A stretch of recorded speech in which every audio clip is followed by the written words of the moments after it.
Assalamualaikum warahmatullahi wabarakatuh.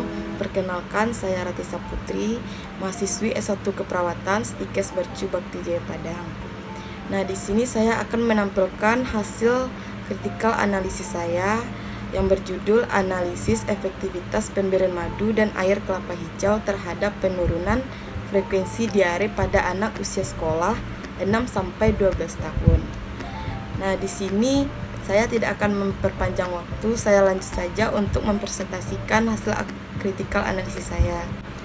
Nah, yang pertama yaitu analisis permasalahan, di mana masalah utamanya yaitu tentang diare.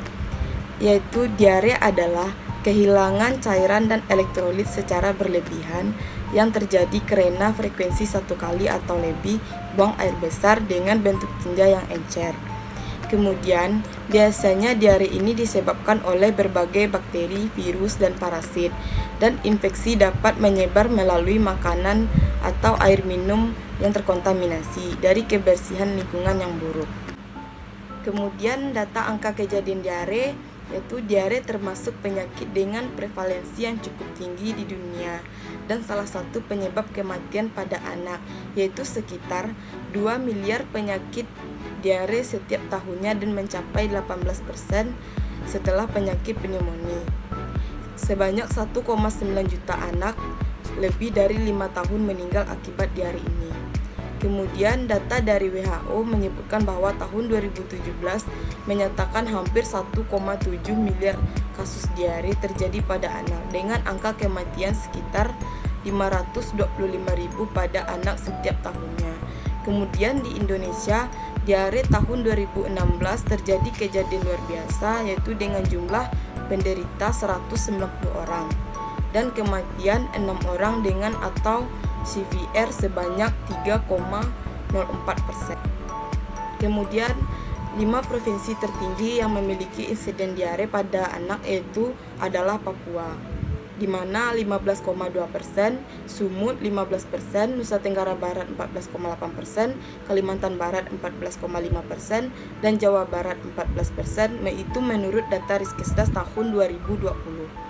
Kemudian tahun 2017 terjadi 18 kali KLB di daerah terbesar di 11 provinsi, 18 kabupaten atau kota dengan jumlah penderita 1.213 orang dan kematian 30 orang. Yaitu angka kematian saat KLB diare diharapkan berkurang 1%. Itu menurut Herawati tahun 2007.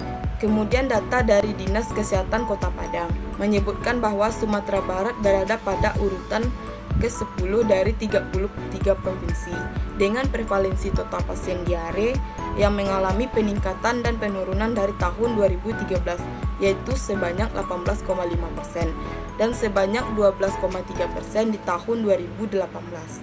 Sebanyak 62.886 kasus, terbanyak di Kota Padang, dan pada tahun 2016 termasuk dalam kategori 8 terbesar jumlah kasus yaitu sekitar 3,5%. Hal ini terjadi karena kurangnya pengetahuan dan kesadaran masyarakat terhadap penyakit diare itu sendiri. Kemudian menganggap sepele lalu tidak bersungguh-sungguh dalam melakukan pencegahan penyakit diare terutama pada anak. Anak yang mengalami diare dengan frekuensi BAB yang berlebih dan konsistensi yang cair, serta muntah dan asupan cairan yang tidak adekuat akan berakibat pada masalah kekurangan volume cairan. Kekurangan volume cairan ini jika tidak ditangani segera akan berdampak pada shock hipovolemik, di mana keadaan ini sangat tergolong darurat, yaitu karena darah dan cairan yang hilang membuat jantung tidak mampu memompa darah dalam jumlah cukup besar dan bisa mengakibatkan kematian pada anak. Nah, kemudian berbagai prinsip pengobatan diare yaitu penggantian cairan yang hilang melalui tinja serta cairan yang mengandung elektrolit dan glukosa atau karbohidrat lain seperti gula, air tajin, tepung beras, obat antisekresi, antispasmolitik, serta pengeras tinja dan antibiotik. Kemudian ada juga non-farmakologisnya yaitu seperti madu dan air kelapa hijau. Nah, dari berbagai hasil penelitian telah membuktikan bagaimana kandungan madu dan air kelapa hijau ini. Kemudian hasil penelitian uji in vitro sensitivitas madu terhadap pertumbuhan dari bakteri penyebab diare ini yaitu Escherichia coli. Dari bakteri ini bahwa pada konsentrasi 10% sampai 100% terbentuk zona hambatan. Kemudian di sekitar disk tidak ada pertumbuhan bakteri. Diameter zona hambat mencapai 16,3 mm sampai 31 mm. Hal ini menunjukkan bahwa madu mampu menghambat pertumbuhan bakteri tersebut. Bakteri yang paling sering menyebabkan diare yaitu Escherichia coli.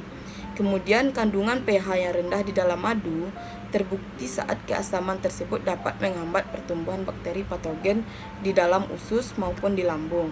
Hal ini dibuktikan dalam waktu 24 jam. Terjadi perubahan konsistensi feses menjadi padat dan keadaan umum anak menjadi semakin membaik. Puspitayani 2019. Lalu menurut Mansur 2017 mengatakan bahwa kandungan tanin dan antidotum atau anti racun dalam air kelapa mampu menghambat pertumbuhan bakteri mekanisme penghambat tanin terhadap bakteri penyebab diare adalah menghambat enzim reverse transkriptase dan DNA topoimerase sehingga sel bakteri tidak dapat terbentuk.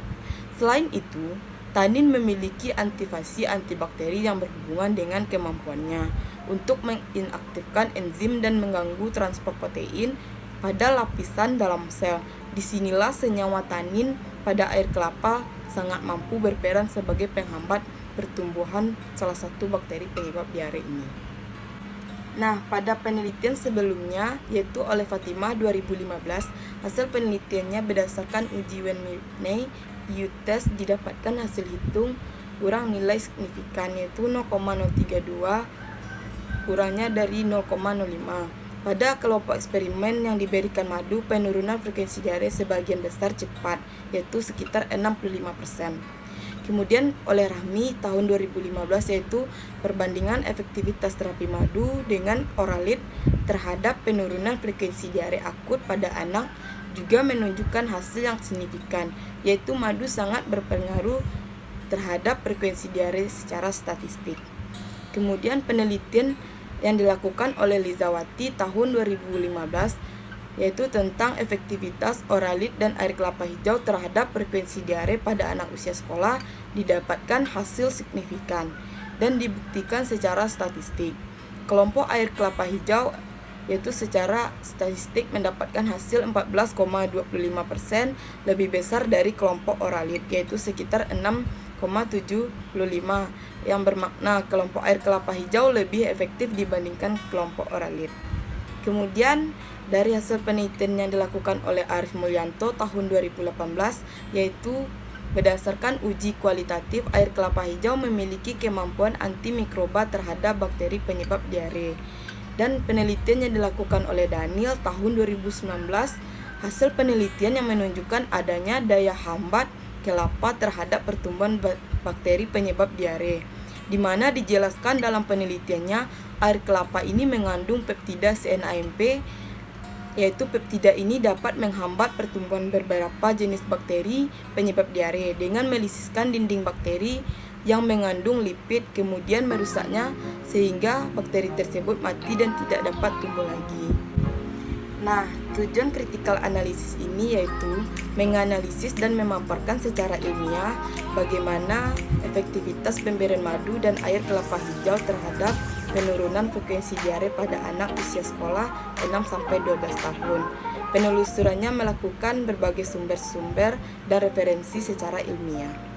Nah, kemudian ada metode analisis, yaitu waktu pelaksanaan analisis ini adalah tanggal 3 Agustus sampai 12 Agustus 2020.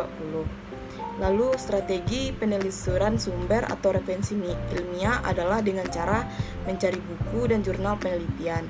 Penelusuran dilakukan dengan cara mencari sumber atau referensi dalam bentuk cetak melalui perpustakaan dan lainnya, serta melalui database elektronik seperti Science Direct, EBSCO, Medline, Springer, ProQuest, dan Medscape, dan Google Scholar.